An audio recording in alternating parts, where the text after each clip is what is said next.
ವಿದ್ಯುತ್ ನಿಗಮದ ವತಿಯಿಂದ 3 ಜನ ಲೈನ್ಮೆನ್ಗಳು ನಿನ್ನೆ ದಿವಸ ಒಂದು ಅವರ ಸಾಹಸದ ತನ್ನ ಜೀವದ ಹಂಗು ತಿಳಿದು ಒಂದು ಜನರಿಗೆ ಆ ವಿದ್ಯುತ್ ಅದರ ಮಹತ್ವ ಅದನ್ನು ಯಾವ ರೀತಿ ಉಪಯೋಗ ಮಾಡುವಂಥದ್ದು ಅದರ ಕಷ್ಟ ಸಾಧಕ ಬಾಧಕರ ಬಗ್ಗೆ ತುಂಬ ಶ್ರಮ ವಹಿಸಿ ಇವತ್ತು ಒಂದು ಸಾಹಸ ಮೆರೆದು ನಮ್ಮ ಇಡೀ ಬೆಟ್ಟಂಪಾಡಿ ಗ್ರಾಮ ಈ ಒಂದು ವಲಯಕ್ಕೆ ಗೌರವದ ತಂದು ಕೊಟ್ಟಿದ್ದಾರೆ ಅಂತ ಒಂದು ಅವರನ್ನು ನಾವು ಒಂದು ಶಾಲೆ ಪ್ರಿಯದರ್ಶಿನಿ ವಿದ್ಯಾಸಂಸ್ಥೆಯ ಎಲ್ಲ ಪದಾಧಿಕಾರಿಗಳು ಎಲ್ಲ ಊರಿನ ಗಣ್ಯರ ಸಮಕ್ಷಮದಲ್ಲಿ ಅವರನ್ನು ಗೌರವಿಸಬೇಕು. ಮಕ್ಕಳೊಂದಿಗೆ ಅವರನ್ನು ಮೆರವಣಿಗೆಯಲ್ಲಿ ಕರ್ಕೊಂಡು ಶಾಲೆಯಲ್ಲಿ ಅವರನ್ನು ನಾವು ಸನ್ಮಾನ ಮಾಡಬೇಕು ತೀರ್ಮಾನ ಮಾಡ್ತೇವೆ. ಈ ಒಂದು ಕಾರ್ಯಕ್ರಮದಲ್ಲಿ ಈ ಒಂದು ವಲಯದ ನಮ್ಮ ಅಧಿಕಾರಿಗಳಾದಂತಹ ಸನ್ಮಾನ ಪುತ್ತೂರು ಅವರಿದ್ದಾರೆ. ಅವರಿಗೆ ನಾನು ವಿಶೇಷವಾದ ಸ್ವಾಗತವನ್ನು ಬಯಸ್ತಾ ಸನ್ಮಾನದ ಎಲ್ಲ ಸಿಬ್ಬಂದಿ ವರ್ಗದವರಿಗೂ ಕೂಡ ಅಭಿನಂದನೆ ಸಲ್ಲಿಸ್ತಾ ನಿಮ್ಮ ಸಾಹಸ ಇನ್ನು ಮುಂದಿನ ದಿನಗಳಲ್ಲಿ ಕೂಡ ಒಂದು ದೇಶದ ಶಕ್ತಿಯನ್ನು ಹೆಚ್ಚುವಲ್ಲಿ ಪ್ರಯತ್ನ ಸಾಗಲಿ ಅಂತ ಸಂದರ್ಭದಲ್ಲಿ ಹಾರೈಸ್ತಾ ಹೀಗೆ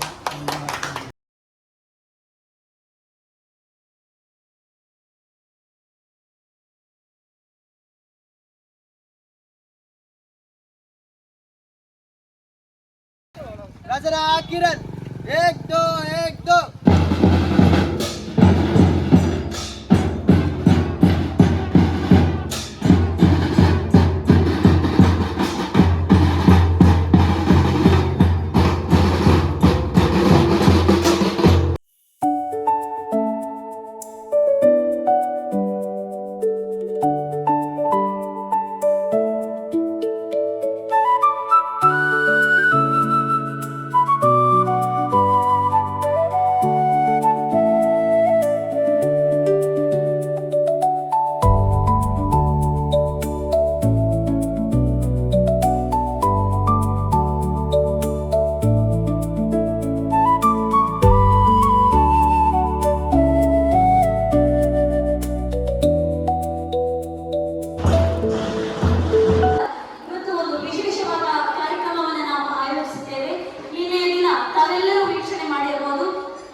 ಗೌರವಾರ್ಪಣೆಯ ಕಾರ್ಯಕ್ರಮವನ್ನು ನಾವು ಹಮ್ಮಿಕೊಂಡಿದ್ದೇವೆ. ಮತ್ತೊಮ್ಮೆ ಈ ಕಾರ್ಯಕ್ರಮದಲ್ಲಿ ಉಪಸ್ಥಿತರಿರತಕ್ಕಂತಹ ಗೌರವಾನ್ವಿತ ಅದೇ ರೀತಿ ನಮ್ಮ ಮಾಧ್ಯಮ ಮಿತ್ರರಾಗಿರುವಂತಹ ಗೌರವಾನ್ವಿತ ಸುರೇಶ್ ಸರ್ ಇವರು ಕೂಡ ಉಪಸ್ಥಿತರಿದ್ದಾರೆ. ಅವರನ್ನು ಕೂಡ ಈ ಒಂದು ಕಾರ್ಯಕ್ರಮಕ್ಕೆ ಆತ್ಮೀಯವಾಗಿ ಬರಮಾಡಿಕೊಳ್ತಾ ಸೇರಿರತಕ್ಕಂತಹ ಎಲ್ಲರಿಗೂ ಕೂಡ ಮತ್ತೊಮ್ಮೆ ಸ್ವಾಗತವನ್ನು ಬಯಸ್ತಾ ಇದ್ದೇನೆ.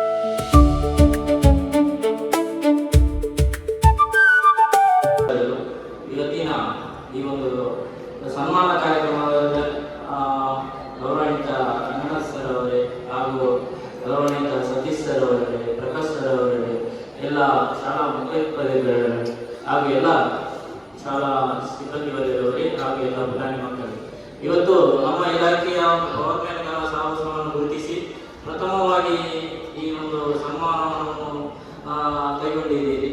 ಎಲ್ಲರಿಗೂ ನಮ್ಮ ಧನ್ಯವಾದಗಳನ್ನು ಸಮರ್ಪಿಸಿದ್ದೇನೆ ಸರ್. ಅದೇ ರೀತಿಯಾಗಿ ನಾವು ಒಂದು ಈ ಸಾಹಸಕ್ಕೆ ಕೈ ಹಾಕಲು ಕಾರಣ ಇದೆ. ಅವರಿಗೆ ಪಾಪ 17ನೇ ತಾರೀಕಿಗೆ ಡಿಸ್ಕನೆಕ್ಟ್ ಆಗಿತ್ತು. ಆ ಸೀರೆ ನದಿಯಲ್ಲಿ ವೈರ್ ತುಂಡಾಗಿ ನದಿ ರಿಸ್ಟೋರ್ ಮಾಡೋದೇ ಆ ವೈರನ್ನು ಜಾಯಿಂಟ್ ಮಾಡೋದೇ ನಮಗೆ ಬಹಳ ಕಷ್ಟದ ಕೆಲಸವಾಗಿತ್ತು. ಆ ಕಷ್ಟದ ಕೆಲಸಕ್ಕೆ ನಮ್ಮ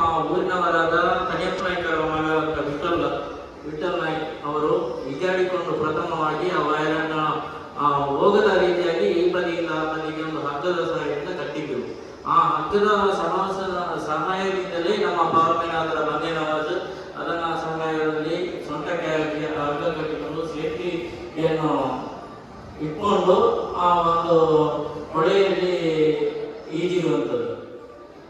ಆ ಒಂದು ನನಗೆ ಬಂದ ಮಾಹಿತಿ ಪ್ರಕಾರ 18ನೇ ತಾರೀಕು ಬೆಳಿಗ್ಗೆ ಅಲ್ಲಿ ರೆಹಮಾನ್ ಅಂತ ಒಬ್ಬರು ಪಾರ್ಟಿ ಫೋನ್ ಮಾಡಿದ್ರು, ನಮ್ಗೆ ಹೇಗಾದರೂ ಈಗ ಕರೆಂಟ್ ಕೊಡಲೇಬೇಕು, ನಮ್ಮಲ್ಲಿ ಯಾವ ಎಕ್ವಿಪ್ಮೆಂಟ್ ವರ್ಕ್ ಆಗ್ತಾಯಿಲ್ಲ, ನಮಗೆ ಕರೆಂಟ್ ಅನಿವಾರ್ಯ. ಅಲ್ಲಿ ಹೋಗುವ ನಾನು ಅವರಿಗೆ ಗೌರ್ಮೆಂಟ್ ಇನ್ಸ್ಟ್ರಕ್ಷನ್ ಕೊಟ್ಟಿದ್ದೀನಿ, ನೀವು ಹೋಗಿ ಅಲ್ಲಿ ಆ ಸ್ಥಿತಿಗತಿ ಏನಾಗಿದೆ ಅಂತ ತಿಳಿಸಿ, ಅಲ್ಲಿ ನೋಡಿ ಆಗುದಾದ್ರೆ ಮಾಡಿ, ಇಲ್ಲಾಂದ್ರೆ ನೀವು ಸ್ವಲ್ಪ ನೀರಲ್ಲಿ ಕಡಿಮೆ ಆದ ನಂತರ ಅದನ್ನು ಮಾಡ್ಬೋದು ಅಂತ ನಾನು ಹೇಳಿದೆ. ಅವರು ಹೋಗಿ ನೋಡುವಾಗ ಅಲ್ಲಿ ಜನರನ್ನು ಸಹ ಯಾರು ಇರಲಿಲ್ಲ, 2 ಪಾರ್ಟಿಗಳು. ಆ 2 ಪಾರ್ಟಿಯವರು ಆ ಹೊಳೆಗೆ ಆ ಹಗ್ಗಗಳಿಗೆ ಇದನ್ನು ನಮ್ಮ ಗವರ್ಮೆಂಟ್ಗೆ ಸ್ಫೂರ್ತಿಯಾಗಿ ಅದನ್ನು ತಗೊಂಡು ಹೋಗಿ ಅವರು ಆ ಒಂದು ಸಾಹಸವನ್ನು ಕೈಗೊಂಡಿದ್ದಾರೆ.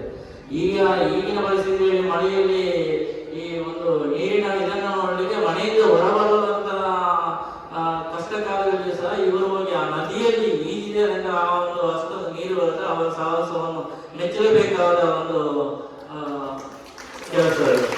ಅವರಿಗೆ ನಾವು ಯಾವಾಗಲೂ ಹೇಳ್ತೇವೆ. ನಾನು ಈಗ ಬಂದರೆ ನಾವು ಒಂದು ಬೆಸ್ಕಾಂ ಇಲಾಖೆಗೆ ಇಲ್ಲಿ ಬೆಟ್ಟಂಪಾಡಿಗೆ ಕಾಯ್ದುಕೊಂಡು 10 ವರ್ಷ ಆಗ್ತಾ ಬಂತು.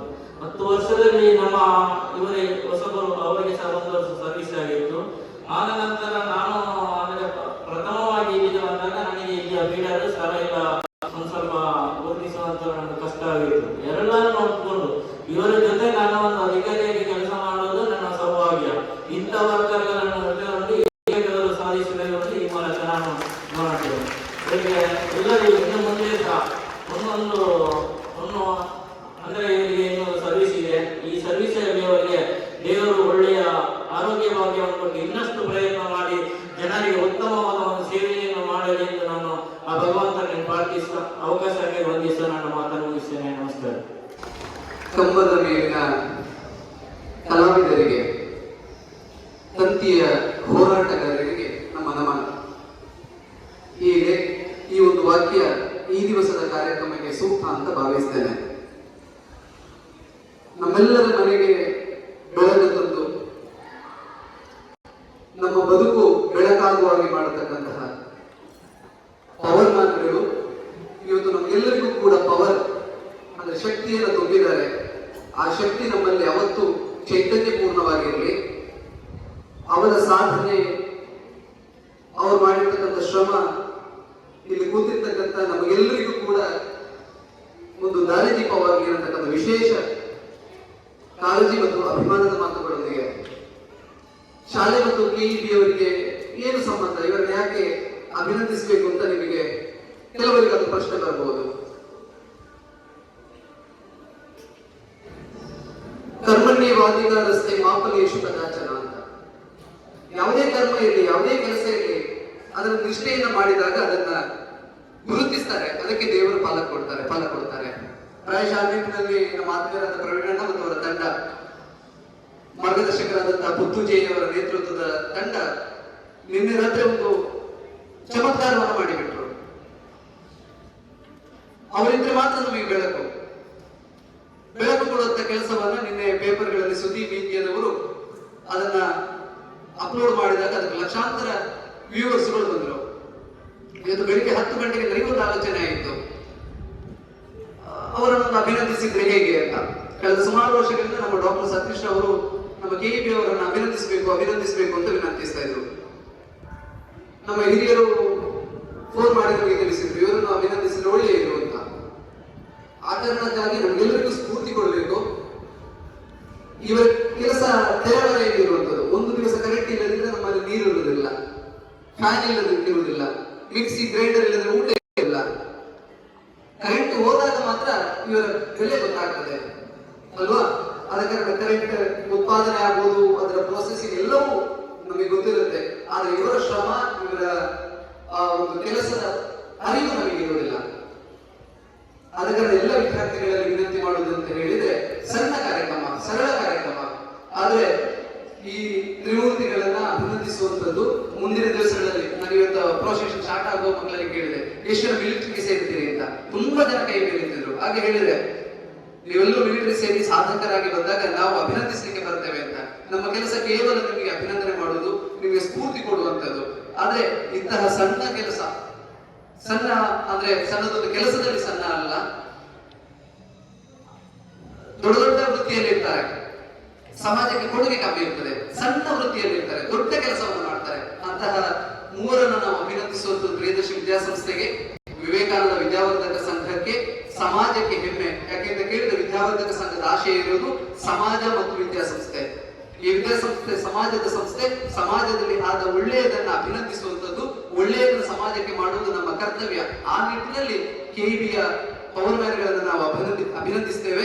ನಿಮಗೆ ಮತ್ತೊಮ್ಮೆ ಶಿರಸ ವಂದಿಸ್ತಾ ನಿಮ್ಮ ಸೇವೆ ಮುಂದಿನ ದಿವಸಗಳಲ್ಲಿ ಸಮಾಜಕ್ಕೆ ಇರಲಿ, ನಮ್ಮಂತ ವಿದ್ಯಾರ್ಥಿಗಳು ಶಿಕ್ಷಕರು ಮುಂದೆ ನಮ್ಮನ್ನು ಹರಸ್ತೇವೆ, ಅಭಿನಂದಿಸ್ತೇವೆ ಅಂತ ಹೇಳ್ತಾ, ವಿಶೇಷವಾಗಿ ಸುದ್ದಿ ಮಾಧ್ಯಮಕ್ಕೆ ಅಭಿನಂದನೆಗಳನ್ನು ತಿಳಿಸ್ತಾ ಮತ್ತೊಮ್ಮೆ ನಮಗೆಲ್ಲರಿಗೂ ಒಳ್ಳೆಯದಾಗಿ ಒಂದು ಆಶಯದೊಂದಿಗೆ ನನ್ನ ಮಾತನ್ನು ವಿರಮಿಸ್ತೇನೆ. ಈ ಒಂದು ಪರಿಸರದಲ್ಲಿ ಆ ಒಂದು ವಿದ್ಯುತ್ ಇಲಾಖೆಯಲ್ಲಿ ಕೆಲಸ ನಿರ್ವಹಿಸುವ ಸಂದರ್ಭದಲ್ಲಿ ಅಚಾನಕ್ಕಾಗಿ ಆ ಒಂದು ವೈರ್ ಕಡಿದು ಹೋದಾಗ, ತಂತಿ ಕಡಿದು ಹೋದಾಗ ಅದನ್ನ ತಕ್ಷಣ ಜೋಡಿಸುವಂತಹ ಒಂದು ಕೆಲಸ, ಅದು ಬಹಳ ಸಾಹಸದ ಕೆಲಸ.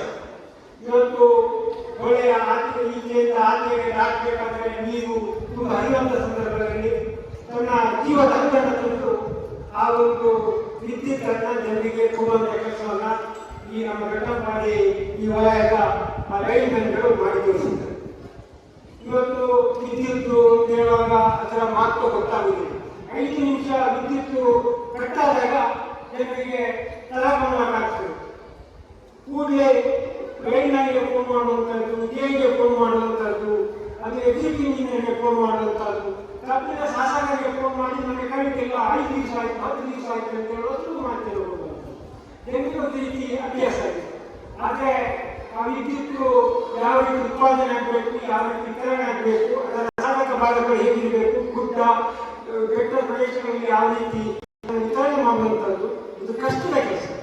ಆದರೆ ಇವತ್ತು ನಾನು ಇತ್ತೀಚೆಗೆ 10 ವರ್ಷ ಆಯ್ತು ಅಂತ ನಮ್ಮ ಈ ಭಾಗದ ಜೆಇವರು ಹೇಳಿ ನಾನು ಬಂದು ಈ ಭಾಗದಲ್ಲಿ ತುಂಬ ಸಮಸ್ಯೆ, ಕಾಡು ಪ್ರದೇಶ, ಮರ ಮಟ್ಟಗಳು ಬೀಳುವಂಥದ್ದು, ಗಾಳಿ ಸಮಸ್ಯೆಗಳಾಗುವಂಥದ್ದು, ಅದನ್ನ ತಕ್ಷಣ ರಾತ್ರಿ ಆಗಲಿ ಹಾಗೆ ಆಗಲಿ ತಕ್ಷಣ ಮಾಡಿ ಕೆಲಸವನ್ನು ಮಾಡಿಕೊಂಡು ಪೂರೈಸಿದಂತ ನನ್ನ ಬೆಟ್ಟಂಪಾಡಿಗಳೆಲ್ಲ ಆ ಒಂದು ಯೂನಿಯನ್ ಇಂಜಿನಿಯರ್ ಆದಂಥ ಸನ್ಮಾನ್ಯ ಜೆ ಪುಟ್ಟು ಅವರಿಗೆ ಮತ್ತು ಅವರ ತಂಡ ಅವರು ಹೇಳಿದಾಗ ತಕ್ಷಣ ಬಂದು ಅವರಿಗೆ ಸ್ಪಂದನೆ ಕೊಡುವಂಥ ತಂಡ, ನಾನು ಅವರಿಗೆ ವಿಶೇಷವಾಗಿ ಈ ಭಾಗದ ಒಂದು ಸಂಸ್ಥೆ ಅಧ್ಯಕ್ಷನಾಗಿ ಅವರಿಗೆ ನಾನು ಅಭಿನಂದನೆ